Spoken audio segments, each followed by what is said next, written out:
विधायक ममता देवी, उनका भी योगदान उस क्षेत्र के लिए बहुत रहा है। जिस केस को लेकर उस पर सजा हुई है हम सब जानते हैं, उसका पर्सनल लड़ाई नहीं था। उन्होंने उस क्षेत्र के शोषण और अत्याचार को लेकर जनता के लिए लड़ी थी। आदिवासी आदिवासी है और हिंदू हिंदू है। आदिवासियों का अपना धर्म सरना है, मूल धर्म, और हिंदू धर्म अलग है। मैं याद दिलाना चाहूंगा, जब पिछली सरकार के समय इस राज्य में एक भय का माहौल था।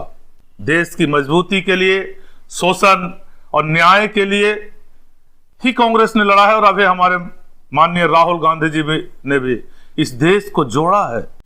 रामगढ़ उपचुनाव की राजनीतिक पिच तैयार हो गई है और तमाम राजनीतिक पार्टियां मैदान में उतर गई हैं और तमाम राजनीतिक पार्टियों के कार्यकर्ता भी मैदान में जंग को तैयार हैं।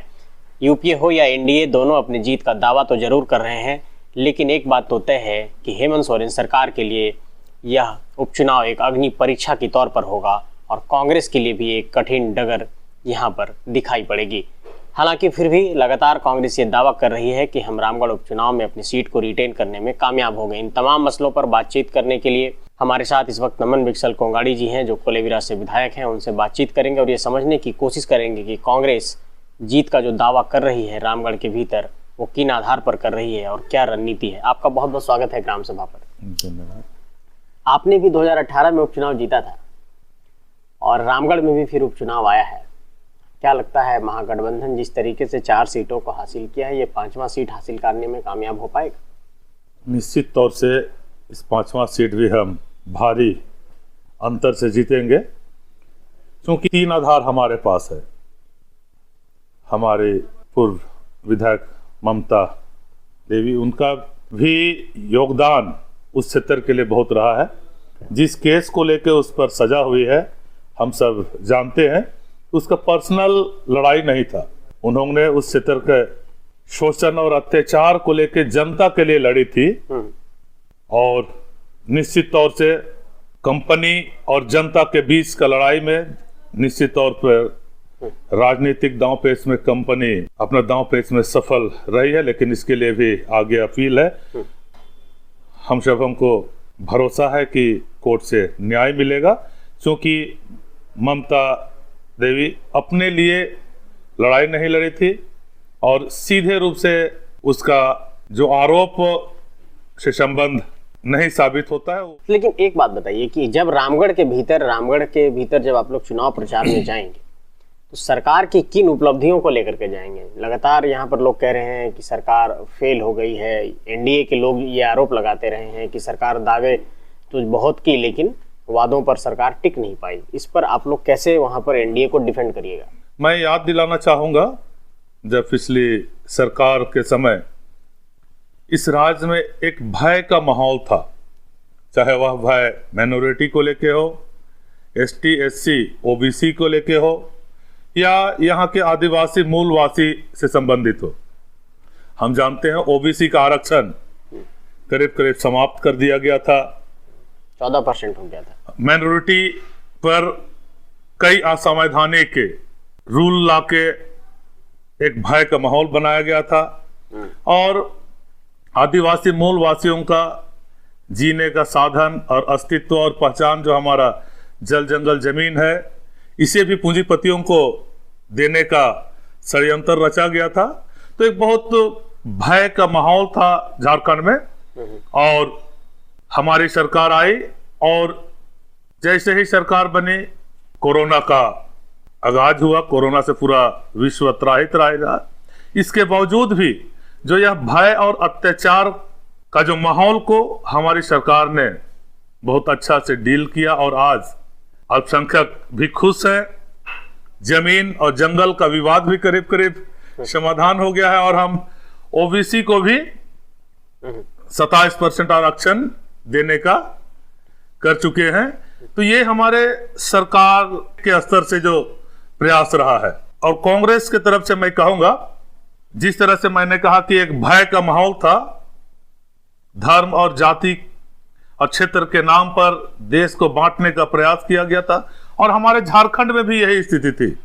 और हमारे माननीय राहुल गांधी जी के नेतृत्व में कांग्रेस ने संवैधानिक मूल्यों को लेकर पूरा देश को जोड़ने का काम किया है।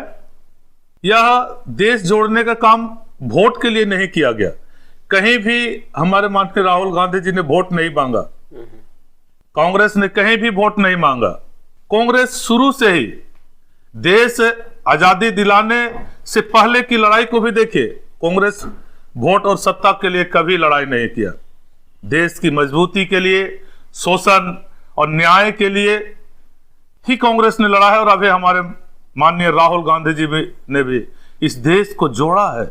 लेकिन एक सवाल जो एनडीए के लोग उठा रहे हैं, बीजेपी के लोग उठा रहे हैं कि आप स्थानीय नीति का प्रस्ताव विधेयक पास करते हैं, राज्यपाल को भेजते हैं, राज्यपाल वापस कर देते हैं, स्थानीय नीति का मसले का समाधान नहीं हो रहा है, तो रामगढ़ में क्या जवाब देंगे आप? ये स्थानीय नीति झारखंड के आदिवासी और मूलवासी और जनरल वर्ग के लोगों का भावना है।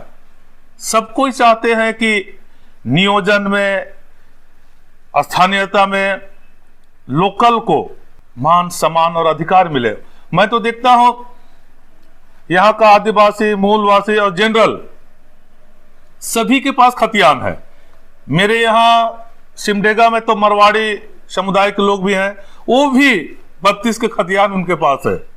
झारखंड की आम जनता जो यहाँ के स्थानीय और मूल निवासी रहे और या वह किसी भी वर्ग के हों, उनके भावनाओं के आधार पर यह खतियान आधारित स्थानीय नीति बनाई थी, जिसे षड्यंत्र के तहत खारिज कर दिया गया। हम इससे घबराते नहीं हैं। मैं अभी कुछ जिले का भ्रमण किया, अब हमारी जनता मांग कर रही है, कोई बात नहीं, इसे रोक दिया गया। नियोजन का और स्थानीय लोगों को रोजगार देने का और भी साधन है। हमारे आसपास जैसे सिमडेगा, गुमला, लोहरदगा, अगल बगल के जिलों में जब मैं गया तो ये जनता सुझाव दे रही है कि उस नीति पर अगर रोक लगाया जा रहा है, अड़चन लगाया जा रहा है, तो जिला को नियोजन का आधार बनाया जाए। जिला रोस्टर के आधार पर आदिवासी, मूलवासी और जो जनरल है उनको अधिकार दिया जाए। लेकिन ये बातें तो ठीक है कि स्थानीय नीति का मसला राज्यपाल जी ने लौटा दिया है, इस पर राजनीति हो रहा है, लेकिन अगर 3 साल की उपलब्धियां गिनाने को कहेगी रामगढ़ की जनता कि 3 साल में सरकार की क्या उपलब्धियां हैं, नियोजन को लेकर, नौकरी को लेकर, नौजवानों का सवाल, बेरोजगारी भत्ता, वो तमाम जो संकल्प थे, उस पर क्या जवाब दीजिएगा वहां जाकर?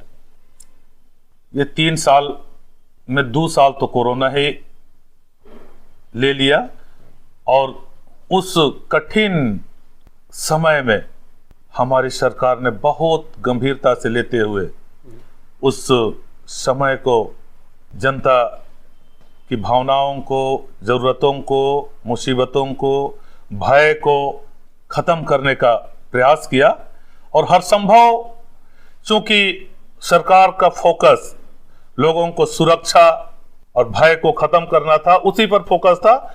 निश्चित तौर से पूरा भारत बंद था, पूरा राज्य बंद था, आर्थिक कमी थी, तो विकास में थोड़ा कमी दिखा है, लेकिन इससे इस बात को जनता समझती है।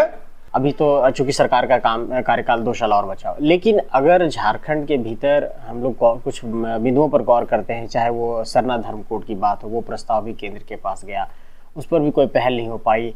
स्थानीय नीति को जो 9 शेड्यूल में भेजने के लिए आपने राज्यपाल को, उस पर आपने अपनी राय रखी। लेकिन एक बात जो झारखंड के नौजवान लगातार कह रहे हैं कि अगर किसी नियुक्ति की प्रक्रिया प्रारंभ हुई, उसकी परीक्षा समय पर नहीं हुई, परिणाम समय से नहीं निकला, 5-10 साल उसमें हम लोगों का बर्बाद हो जा रहा है, तो इन नौजवानों का भविष्य जो है 5-10 साल जो बर्बाद हो रहा है, उसका रास्ता कैसे निकलेगा? नौजवानों को क्या जवाब दीजिएगा? नौजवान वहाँ कह रहे हैं कि हम लोग भी चुनाव लड़ेंगे।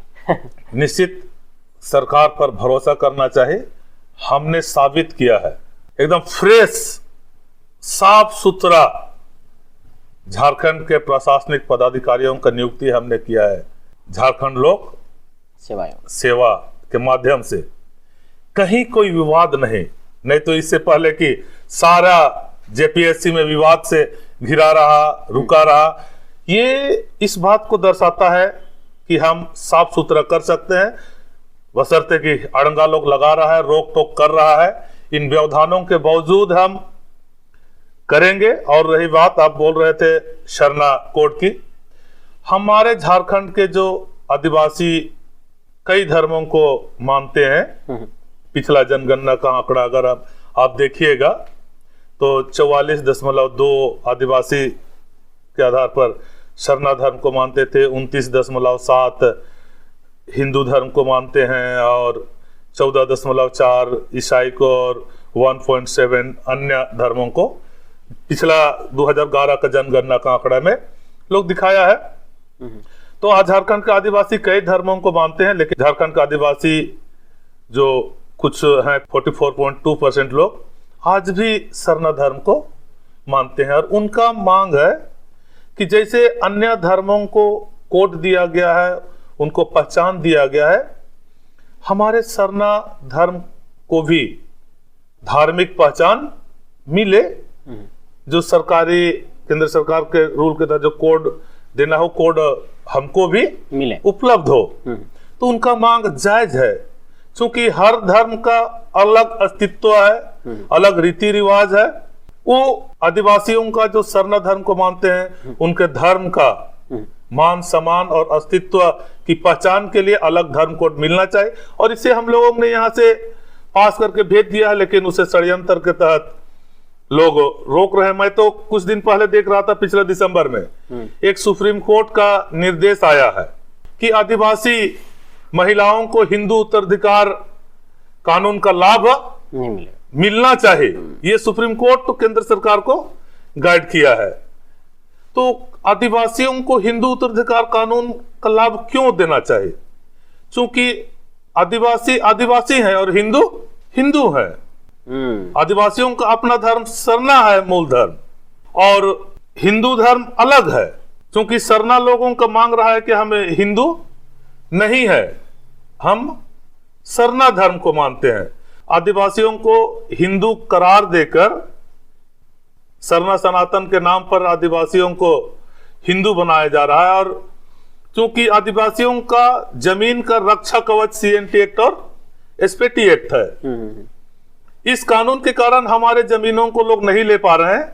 तो अब नया षड्यंत्र रचा जा रहा है कि आदिवासी बेटियों को, आदिवासियों को हिंदू करार दिया जाए और उनको हिंदू उत्तराधिकार कानून के तहत पैतृक संपत्ति में बेटा के बराबर हिस्सा दिया जाए और आदिवासी महिलाओं से विवाह किया जाए और उनकी जमीनों को हड़प लिया जाए। तो यह एक जमीन हड़पने का एक नया तरीका लोग ढूंढ रहे हैं। और कल परसों मैं एक अखबार में दे रहा था, छत्तीसगढ़ के बॉर्डर के आसपास भी ऐसा हो रहा है। अखबार में, सोशल मीडिया में वायरल हो रहा है। और ये बहुत भयंकर षड्यंत्र है। ये एक बात हुई। अब एक बात बताइए कि खतियानी जोहार यात्रा CM हेमंत सोरेन कर रहे हैं। इसके पहले आपकी योजना, आपकी सरकार, आपके द्वार कार्यक्रम हुआ था, उसमें भी कई आवेदन आए थे। क्या उन आवेदनों से झारखंड की जनता को लाभ पहुंचा है और इसका असर रामगढ़ उपचुनाव में दिखेगा? क्योंकि रामगढ़ में भी आपकी योजना, आपके सरकार, आपके द्वार कार्यक्रम हुआ होगा, और खतियानी जोहार यात्रा का कितना प्रभाव पड़ेगा, ये बताइए। यह सरकार आपके द्वार कार्यक्रम बहुत सफल कार्यक्रम रहा है। सरकार ऐसे ही चलना चाहिए। यह जनता का सरकार है ना। लोकतांत्रिक व्यवस्था में अफसर और नेता सरकार चलाएंगे तो ठीक नहीं होगा। जनता को सरकार चलाना चाहिए। जनता के को कभी यह महसूस नहीं होना चाहिए कि हमको सरकार को ढूंढना पड़ता है, जाना पड़ता है। इसीलिए हमारी सरकार ने जनता के पास, उनके दरवाजे पर जाके उनके समस्याओं को हम सुन रहे हैं। मेरे यहाँ तो यह सरकार आपके द्वार कार्यक्रम होने के बाद करीब करीब वृद्धा विधवा पेंशन जो रहा है, करीब करीब सभी लोगों को मिल गया है। वही लोग, उन्हीं लोग बचे हैं जिनका कुछ दस्तावेज में कमी रही है, उसे भी पूरा करके बहुत जल्दी मिल जाएगा। और उस आवेदन के आधार पर उन्हें रोजगार और उनके सुविधाओं को देने का बहुत तेजी से कार्य चल रहा है। तो यह कार्यक्रम बहुत जनता के हित में सफल कार्यक्रम रहा है।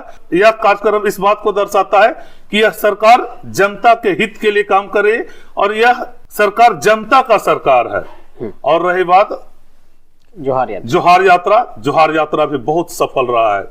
मैं तो 2 जगह देखा, हमारे सिमडेगा जिला में भी हम लोग एक गठबंधन होकर के सिमडेगा में कार्यक्रम किए, मंच को हम भी संबोधन किए, माननीय मुख्यमंत्री जी भी किए, हमारे साथी विधायकों ने भी किया। भीड़ जबरदस्त थी और जनता की भावनाओं को के आधार पर जो हम काम किए हैं उन कामों को हम वहां पर बताए।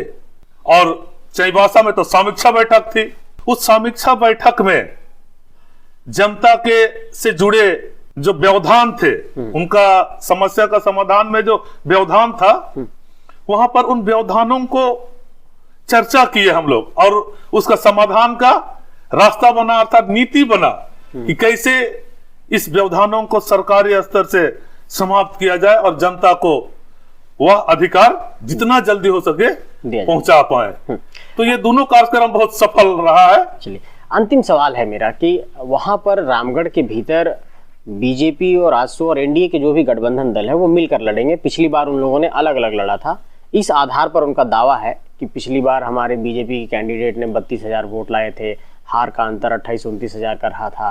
तो इस बार हम लोग दोनों मिल करके लड़ेंगे तो महागठबंधन को पटखनी दे देंगे, इसलिए सिर्फ आजसू कैंडिडेट वहां दे रहा है, बीजेपी के कैंडिडेट नहीं है। तो क्या लगता है कि ऐसे में भी आप लोग पटखनी देने में कामयाब हो जाएंगे? मैंने बताया उस इलेक्शन में ममता देवी का पर्सनल छवि और जनता के प्रति समर्पण वो भी एक फैक्टर रहा था, और कांग्रेस की विचारधारा और गठबंधन की विचारधारा ये भी एक फैक्टर रहा था।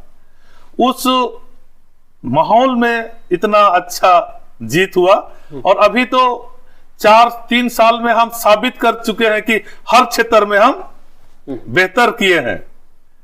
मतलब आप लोग आश्वस्त हैं जीत को? हम लोग आश्वस्त हैं, बहुत भारी अंतर से हम वहां पर जीतेंगे, क्योंकि पब्लिक समझती है, जनता समझती है कि नफरत फैलाने वाले लोगों के हाथ में इस सत्ता को नहीं देना चाहिए।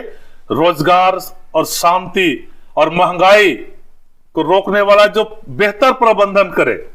अभी का परिस्थिति में देख रहे राज्य स्तर पर हम तो न्यूज सब देखते हैं तो अस्त व्यस्त हो गया है हमारा देश। कांग्रेस के समय ऐसा नहीं होता था।